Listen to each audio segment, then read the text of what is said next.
আসসালামু আলাইকুম প্রিয় বন্ধুরা, সবাই আশা করি ভালো আছেন। প্রতিদিনের মতো আজকেও একজনকে খাওয়ানোর জন্য ঘর থেকে বেরিয়েছিলাম। তো আজকে গিয়েছিলাম জানালিহাট রেল স্টেশনে।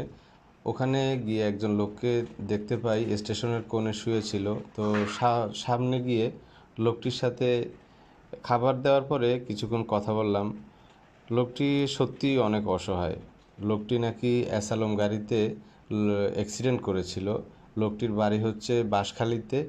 তো অ্যাক্সিডেন্ট করার পরে লোকটি সম্পূর্ণরূপেই কার্যক্ষমতা হারিয়ে ফেলে এবং শারীরিকভাবে সে খুবই অসুস্থ ছিল। তো শারীরিকভাবে অসুস্থ থাকাতে উনি আর কাজ কাম করে খাওয়ার মতো কোনো অবস্থায় ছিল না। তো এবং ওনার যে আত্মীয় স্বজন আছে, ভাই বোন আরও অনেকেই আছে, ওনারা সলভেন্ট, কিন্তু ওনার কোনো দেখভাল না করায় উনি মানুষের কাছ থেকে হাত পেতে খাওয়ার জন্য ঘর থেকে বেরিয়ে গেছেন, কারণ ওনার কাজ করার মতো কোনো সুযোগ সামর্থ্য কিছুই ছিল না। পরে ওনার বুকে প্রচণ্ড ব্যথা ছিল।